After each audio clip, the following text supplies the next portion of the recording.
The last time we covered GEV stock, it was trading at $199.48, and since that time, it has reached the highs of around 401.44. That is where it closed out as of Friday, the 17th of January. That's a gain of around 101%. So the stock has gained 17% over the last 1 month and 145% over the last 6 months. It hasn't really been trading for a long time. It was spun off by the parent company, GE.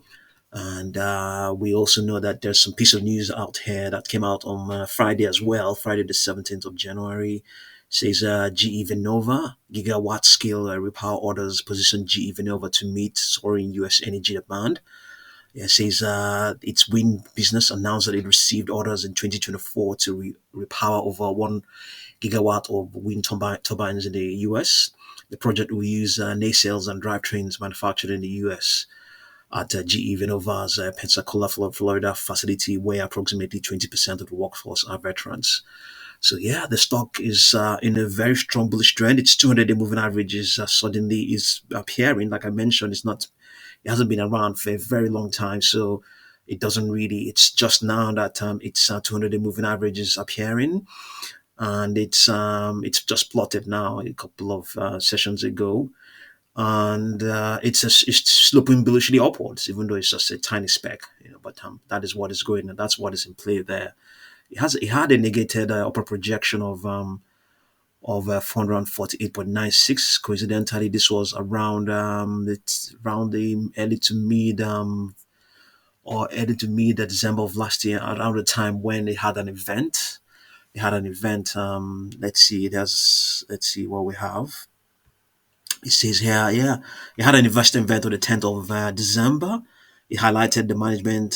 It highlighted the company highlighted they are really raising their annual revenue growth guidance to high single digits at and 2028 EBITDA margin to 14% from mid single digits and 10% previously. Venova also initiated a 1% share dividend and $6 billion share repurchase authorization.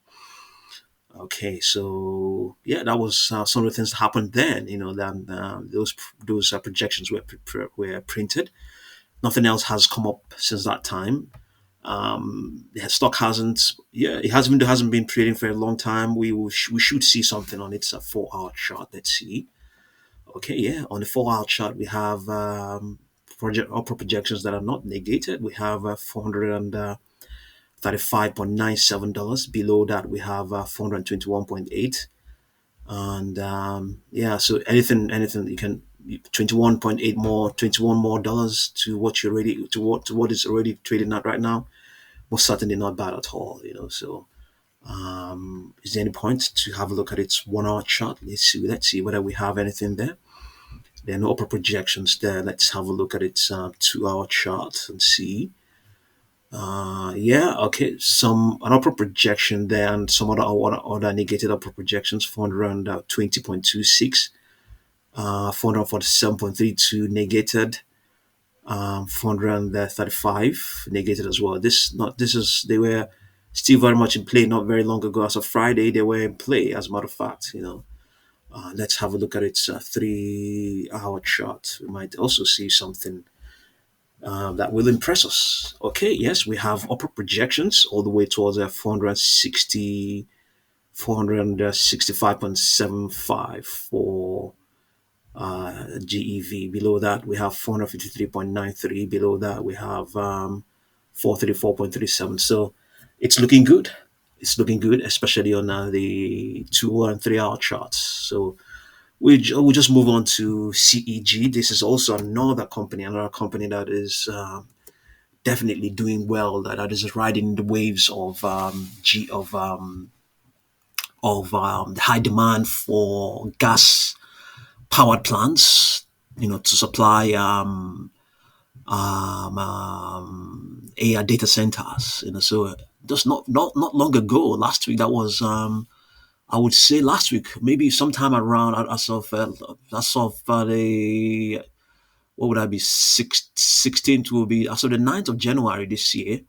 It's the company Constellation Energy. Let's Constellation Energy one of the US's largest electricity providers, announced that it was buying Calpine, the largest independent power producer of gas, in a deal worth nearly $27 billion in May, marking one of the largest deals in the power sector.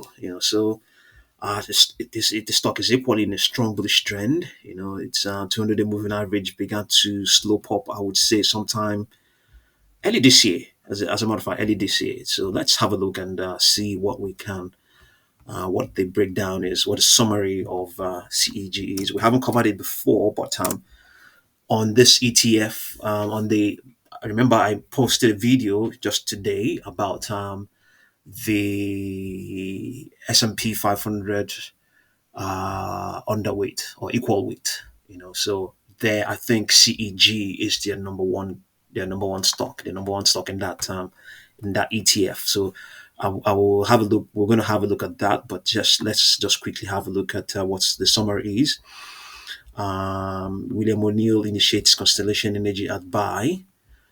Let's see, January 15th, New York joins Constellation in a pursuit of energy department funding for advanced nuclear reactors. So I think it's equally involved in nuclear powers as well, nuclear energy as well. Okay, we have here over the last 1 year, 182.67%. Over the last 6 months, 67.12%. Over the last 1 month, 39.35. So over the last 6 months, GEV has performed better, and but over the last 1 month, it has performed better than GEV. You know. So let's see whether we have any analysis, any summary from. Let's see whether we have any from any summary, any notes from Morningstar concerning. Yeah, there is one. No, we don't have any from them concerning. Yeah. So, but in any case, let's get back to the stock. So, okay, as of September, let's see now, December 24th. So when we covered GEV, that was this is its 3 hour chart. So sorry, I have to look at okay, the 3 hour chart. Let's have a look at its daily chart. Let's see, strong bullish trend it should be in. Yeah, it's most certainly is in a strong bullish trend. Yes, regardless of the fluctuations, the underlying trend has just remained steadily bullish. There were a couple corrections at various points, but never did the stock ever drop below that this 200-day moving average. Never did it drop all the way back. Maybe in all the way back, probably sometime in early, it began maybe the whole of 2024. Never did that. Never drops below that 200-day moving average. Yes. As I said, most certainly in a strong bullish trend. As you can see here, it has a downward projection of $293.82. Something that could happen, but the folks at Invesco don't think so. Yeah, the folks at Invesco don't think, they don't really think so. As a matter of fact, money is coming out from NVDA and coming into stocks like CEG. You won't believe it. You will not believe that. Let me see now. Let's see what we have, what we're looking for here. Okay, September 16th. Let's see where it was. September 16th. So, but September 6th, that was where September 6th, because we mentioned September 6th as the date where we picked up. That was the first time we covered GEV. It's not as if we are comparing the two of them.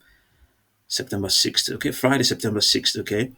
So at that time, CEG was trading at 173.86, 173.86. So it would have gained, obviously, it has gained some more since that time, 173.86. Okay. Minus the close of Friday, we have 142.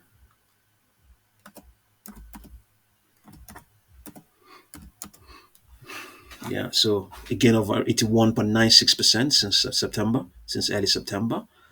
Yeah, so we have, this is what we have. Extrapolation for higher prices on based on its 21 and 10 day moving averages. but weakness is in momentum is expected to come in from, I would say, Tuesday the 28th of January, but will remain in place up till Thursday the 23rd of Thursday the 23rd of this month. So let's have a look at its hourly charts. Let's look at 1 hour chart and see. Okay, for CEG, we have an upper projection of 325.60. That's a modest one. Before that, a couple of hours ago, it was as of Friday, 344.11 was in play, and 339.09 was in play as well. 331.90 equally as well.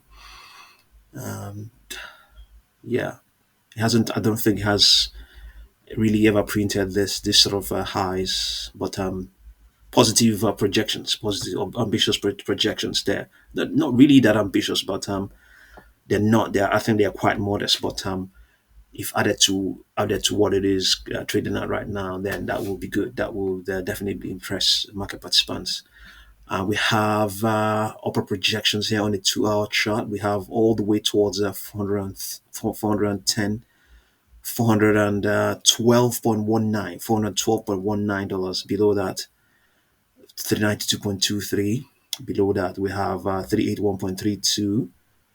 Below that, we have 370.71, 360.4, and 353.95 when it's on this 2 hour chart. Let's have a look at its 3 hour chart and see what we have. On the 3 hour charts, ambitious projections all the way towards 412.19, for 392.23, and 360.4. Projections are really, really ambitious. To some extent, I would actually say quite modest as well, quite modest. So we have here upper projections of 412.19 as well, 392.67, 360.4. For context, let's have a look at its at NVDA. For context, this is what we have. No more ambitious projections were there before. No more. No more. They're now negated. They are now negated. We have yes, still ambitious projections. 149. This is like to a $12 premium. Sorry, $12 increase from where it closed at as of Friday. 419.66. No huge upper projections like before. This is not to say that ambition that Nvidia is no longer it. No, it absolutely doesn't mean that at all. This they could always come up. It is just that market participants are just trying to be cautious. This does not mean that Nvidia has run its course. No. Before now, this was all the way back in November. We can see 172 was an upper projection on the 4 hour chart. So yeah, just see what I'm trying to say. See what I'm trying to say. If you're quite doubtful about Constellation Energy, let me show you as well. RSP is the ETF. RSP.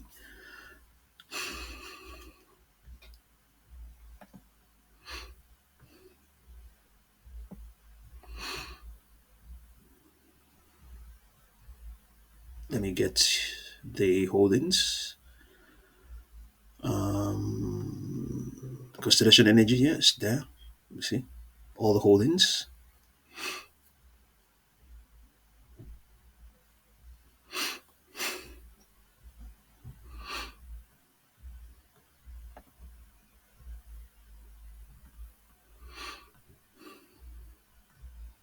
Yeah, it is their number one peak. CEG, their number one peak.